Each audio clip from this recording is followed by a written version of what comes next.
Então nós vamos buscando acalmar nossos corações, nos desprendendo de tudo aquilo que aconteceu conosco durante o dia e buscando focar o nosso pensamento no estudo desta tarde. Para nos auxiliar neste estudo, nós vamos pedindo a presença dos nossos mentores do Pingo de Luz, o Ruiz, o Eliamar, Cíntia, Cássio, irmãos que estão sempre conosco, buscando nos inspirar para compreendermos, não só compreendermos os conceitos, mas buscar colocá-los em prática no nosso dia a dia. Nós vamos nos ligando a toda a espiritualidade amiga e a Deus dizendo a prece. Pai nosso que estais no céu, santificado seja o vosso nome. Venha a nós o vosso reino. Seja feita a vossa vontade, assim na terra como no céu. O pão nosso de cada dia nos dai hoje. Perdoai as nossas dívidas, assim como nós perdoamos os nossos devedores. E não nos deixeis cair em tentação, mas livrai-nos de todo o mal, agora e sempre, que assim seja. Que possamos ter uma tarde de estudo que nos traga bastante reflexões para o nosso dia a dia. Graças a Deus e graças a Jesus. Se eu acertar hoje, nós paramos na página 198, primeiro parágrafo. Observamos que nos itens 549 e 550 de O Livro dos Espíritos, Allan Kardec apresenta no centro da questão o livre-arbítrio. Conforme a nossa liberdade de escolha, uniremos-nos a este ou aquele espírito que tenha as mesmas intenções que nós. A ligação, portanto, é moral. À medida que nos filiamos por liberdade de escolha a esta ou aquela intenção, executando-a, assumimos a responsabilidade absoluta pelas consequências das nossas ações perante as leis da vida. O item 551 é uma pérola de esclarecimento. Em linhas gerais, não há perante as leis divinas autorização para espíritos inferiores efetuarem o mal para alguém sem que o indivíduo esteja em sua faixa de ação. Olha só que legal, né? Ou seja, queiramos ou não queiramos, todas essas invasões, todas as influências que nós recebemos, a gente só recebe porque nós temos dentro de nós a mesma coisa que aqueles espíritos que estão nos influenciando. Queiramos ou não queiramos, admitamos ou não admitamos, em maior ou menor quantidade, nós temos a mesma coisa, o mesmo tipo de vibração. Então não adianta a gente ficar reclamando que nós estamos sendo obsediados. Não adianta ficar reclamando, porque ele se aproxima por afinidade. É a gente que permite, né? A vibração. Às vezes a gente que chama. Pela vibração? Pela vibração, pelos pensamentos. Pensamento, o teor vibratório que nós temos, né? E que muitas vezes está completamente escondido atrás das nossas máscaras, porque eu não sou assim. Não, eu não penso assim. Mas está lá dentro. A gente barra aquele pensamento, a gente barra aquele sentimento, porque a gente já sabe que aquilo não é legal, mas está lá. Enquanto a gente não trabalhar isso, nós vamos continuar chamando espíritos que vibram naquela mesma frequência. Então, não adianta a gente culpar o espírito por uma obsessão. Primeiro, a gente tem que fazer a nossa parte, né? E a hora que a gente fizer a nossa parte, que a gente mudar a nossa frequência vibratória, pelas leis de Deus, aqueles espíritos não conseguem mais se achegar a nós.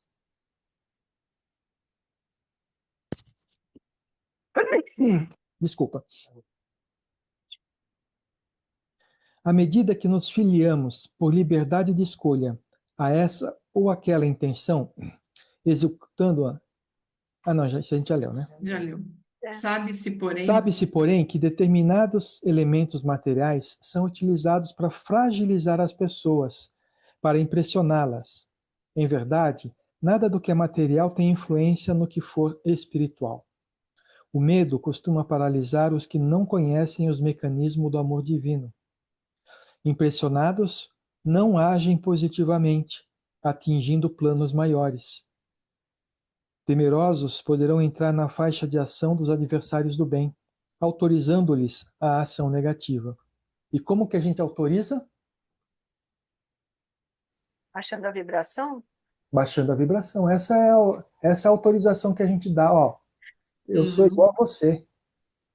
É. Se é igual, ele vem. Mas às vezes a gente baixa a vibração por uma tristeza, por um acontecimento, uma Sim, coisa chata, né? Às vezes nem sim. sempre, né? Mas é escolha sua. Ah, tá. Quanto mais rápido eu sair disso, Sim.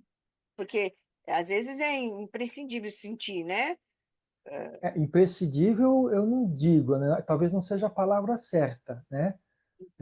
Imprescindível significa o seguinte: você não consegue ficar sem sentir daquela forma, né? É, Mas a gente consegue. O dia que a gente tiver a fé suficiente e compreender que, por exemplo, se uma pessoa desencarnar, faz parte dos desígnios de Deus e vou aceitar isso com naturalidade e não vou ficar revoltado nem triste, aí eu não preciso ficar dessa forma. Daí eu não vou atrair espíritos que tenham o é mesmo saber tipo de razão. sentimento com relação à partida das pessoas, né? É, foi justamente nisso que eu pensei, né? A É, morte de um familiar, aí a gente se abate, não é? é isso aí. Mas imediatamente já tem que pensar, não, tá tudo do jeito que tem que ser, é tudo do Isso. jeito que Deus quer, e aí vamos. Não é para ser insensível. Não, entendi. O que a gente precisa trabalhar é não ser revoltado. Uhum. Esse é o Ah, problema, tá. entendeu? Porque tem gente que vai sentir a falta. Não tem como não sentir a falta. Por exemplo, marido e mulher viveram a vida inteira, 40, 50 anos juntos. Aí um parte, vai sentir falta, né? Não pode se revoltar, né? Então vem aquela tristeza, aquela saudade, mas Também não procura pode ficar curtindo, né? transformar isso e lembrar dos momentos bons que Sim. estiveram juntos, É, não É. da perda, né? não ficar curtindo a perda, né? É Ah, isso aí.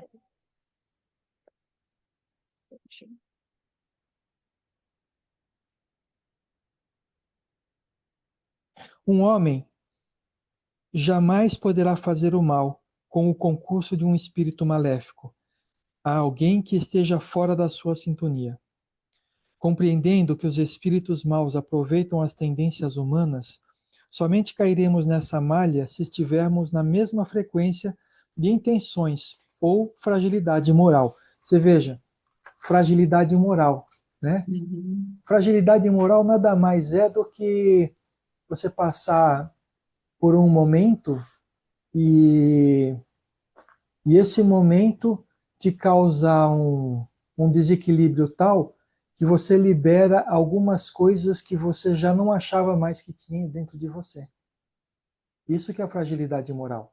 Então você deixa aberto aquilo, vibra naquele sentimento, mesmo que você não perceba, e aí você abre a porta. Nenhuma pessoa é arrastada irresistivelmente aos espíritos imperfeitos, sem que lhes autorize, quer por irresponsabilidade ética, afinidade de comportamento, débitos anteriores ou ausência de ação no campo do bem. Desse modo, de fato, Deus não permite que o mal produzido por um homem perverso, acompanhado de um espírito imperfeito, atinja o indivíduo que, por seus pensamentos, esteja naturalmente fora da faixa de atuação dos espíritos menos felizes. Isso é o que significa o não, Deus não o permitiria. É claro, gente.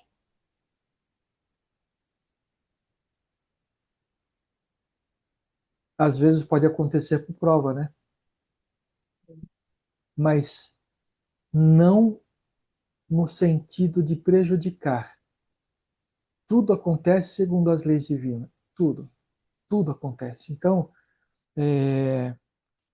Se está acontecendo conosco, é porque é justo acontecer.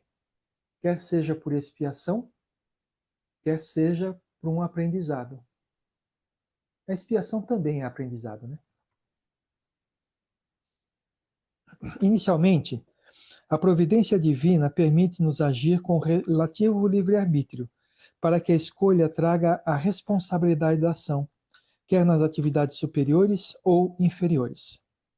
Em um mundo de provas e expiações, em que se converte o planeta Terra, os escândalos, como pedras de tropeço, podem ocorrer para que as criaturas humanas aprendam a progredir por meio das próprias quedas.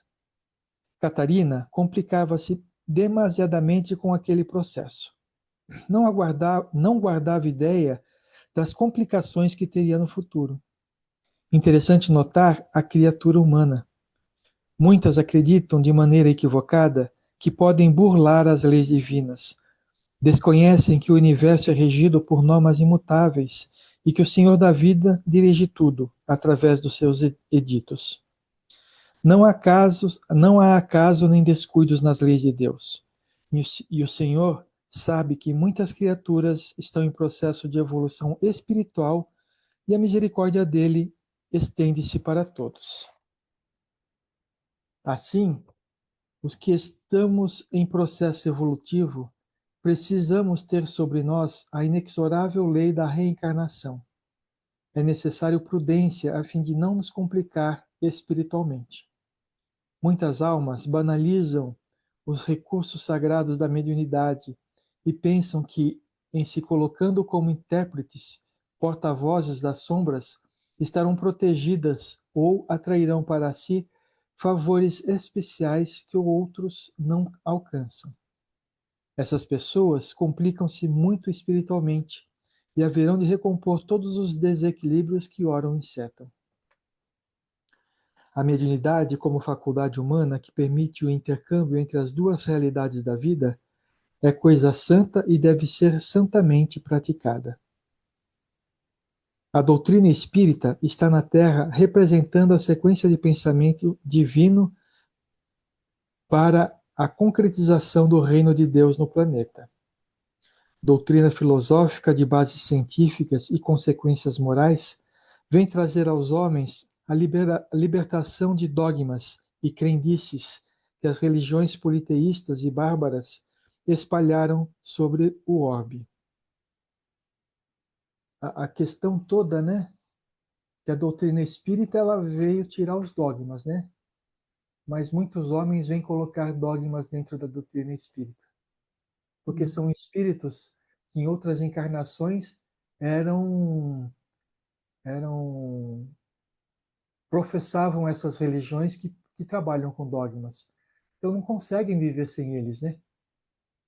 É muito mais fácil você acreditar no que alguém diz para você do que você compreender e fazer porque você quer realmente. Você faz porque o outro manda, né? Doutrina, já falei. O Espiritismo, como doutrina, não aceita que se utilizem dos espíritos, isto é, as almas dos homens que viveram sobre a Terra e que agora, morto o corpo biológico, continuam a viver numa outra realidade da vida. Para atender, então, o Espiritismo, como doutrina, não aceitam que se utilizem dos espíritos para atender a interesses mesquinhos e materiais. Os espíritos que se dizem capazes de interferir em leis espirituais, rompendo com os propósitos divinos, são ingênuos ou enganadores. Eles sabem que há limites de ação para aqueles que cooperam na região das sombras.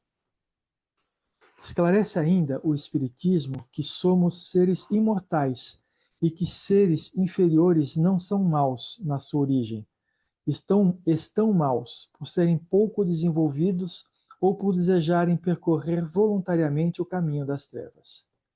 No mundo, cada um carrega consigo seus próprios valores. O fenômeno morte arrebata-nos meramente para outro estado da vida. O corpo morre, mas o espírito permanece vivo. E conforme o que cultivamos na terra, teremos os acompanhantes no plano espiritual. Ou seja, quando a gente desencarnar, estaremos acompanhados de espíritos que são afins àquilo que a gente fez durante a nossa vida de encarnado, né? Na vida do infinito, poderemos passar por severas expiações adequadas ao nosso estado moral, até que surja o desejo de arrependimento e renovação, ou, se esse desejo tardar, se ultrapassar os limites em que as leis divinas respeitam o nosso livre-arbítrio, a reencarnação, como lei implacável do progresso, vai buscar-nos onde quer que nos encontremos, impondo-nos o processo reencarnatório como meio do nosso desenvolvimento, colocando-nos junto àqueles que desestruturamos e nas situações adequadas para as provas ou expiações que nos ajudarão a retomar o caminho de nosso adiantamento espiritual. Em seus pontos básicos, a doutrina espírita traz a ideia de Deus, inteligência suprema do universo, causa primeira de todas as coisas. A criação através de leis naturais. Reencarnação, a volta do mesmo espírito em um novo corpo, objetivando sua evolução. Os espíritos reencarnam para passar por provas, que são situações que objetivam experimentar o ser, e expiações, que são o retorno de algo negativo que porventura tenhamos feito a alguém, para evoluírem, aperfeiçoarem-se intelectual e moralmente, além de cooperarem na obra da criação. Pluralidade dos mundos habitados. Ó, isso está dentro da doutrina espírita, né? Então, quem não acredita em ET precisa rever seus conceitos. Comunicabilidade com os espíritos. Unidade e solidariedade universal, dentre outras. Doutrina surgida na França, 18 de abril de 1857, revelada pelos próprios espíritos sob as ordens de Deus, através de médiuns comprometidos com a verdade, longe de quaisquer interesse material e envolvidos com o avanço humano. Codificada por um eminente educador francês de nome Hippolyte Léon Denisard Rivaillot. Para divulgar os resultados de suas pesquisas, lançou 5 obras básicas, consubstanciando o Pentateuco do Espiritismo, acrescentando a filosofia, a ciência e a religião espíritas são elas. Livro dos Espíritos, de 1857, o Livro dos Médiuns, de 1861, o Evangelho segundo o Espiritismo, de 1864, o Céu e o Inferno, de 1865, e a Gênese, de 1868. Por ter organizado os ensinos dos Espíritos de maneira didática, é chamado de codificador, por haver estabelecido um código, uma ordem, uma sequência. Adotou o pseudônimo de Allan Kardec para diferenciar as obras que já possuía como pedagogo daquelas que foram reveladas pelos Espíritos. Sua tarefa, portanto, foi apenas a de pesquisar, organizar e divulgar os ensinos dos Espíritos. Apenas, né? Apenas. Uhum. Se você ler a história a biografia de Allan Kardec, você vai ver que na época de divulgação, ele fazia coisas assim absurdas, né? Ele não tinha avião e nem carro para andar por todos os lugares. Mas, tipo assim, num mês ele visitava 40 cidades para fazer a divulgação. É coisa de maluco, né? Usando o método do consenso universal, jamais aceitou uma informação isolada, proveniente de um único médium. Submetia suas questões a espíritos diferentes e medianeiros variados, admitindo como verdade somente as informações que suportassem a mais severa lógica e mais firme razão. Ou seja, primeiro, ele não aceitava aquela mensagem sem passar pelo crivo da razão dele. E segundo, ele só considerava uma mensagem como verdadeira quando vinha de diversos médiuns diferentes. Então, ele mandava pergunta para os Estados Unidos, mandava pergunta para a Alemanha, para todos os lugares, para a própria França, né? Quando ele recebia a resposta, ele analisava as respostas e somente se elas fossem concordantes que ele adotaria aquela resposta como verdadeira. Compreendeu por segurança que os espíritos não são todos iguais, nem em sabedoria, nem em moralidade. Assim como os homens na Terra, no mundo dos espíritos, os seres espirituais agrupam-se de acordo com seus interesses. Se o desejo for o contato com seres iluminados e moralmente desenvolvidos, nossos pensamentos e sentimentos necessitam da mesma sintonia. O Espiritismo abre uma grande porta para o entendimento da vida, pois que nos fala do sentido e dos objetivos da existência. Sendo o Consolador prometido por Jesus, é uma doutrina eminentemente cristã, que vem recordar tudo aquilo que o Cristo nos ensinou, revelando vários pontos que antes foram transmitidos aos homens de maneira velada, pois que não estavam, pelo seu pouco desenvolvimento moral e intelectual, preparados para absorvê-las. Com base em quase todas as religiões e tradições culturais de todos os povos, a mediunidade, ou o fenômeno mediúnico, vem agora, à luz do Espiritismo, servir de instrumento para a comprovação da imortalidade da alma, bem como sua necessidade de evolução. Doutrina progressista caminha lado a lado com a ciência. Verdade consoladora vem libertar-nos do medo da morte, afirmando e comprovando uma outra realidade de vida. Fala ainda da misericórdia divina e aponta Jesus como guia e modelo para a humanidade. Deixa eu fazer uma pergunta. Vocês têm medo da morte ainda? Não. Eu não. Não. Não. Pronto para morrer? Agora já? Já? Eu só perguntei umas 2 ou 3 vezes se a gente lembra, né? Quando a gente morre, se a gente lembra de todas essas coisas que a gente está estudando, de todos esses, né? De tudo isso. E Se, você disse que sim, que a se, gente se você lembra. estiver fazendo isso com convicção, sim. Lembra. Sim, né? Fica registrado, né? É Fica na isso aí. nossa caixinha lá. É isso aí. Dessa maneira, o Espiritismo está habilitado a tratar das questões espirituais e não coaduna com o mediunismo, isto é, a prática mediúnica sem compromisso com o aspecto da moral e da evolução do homem.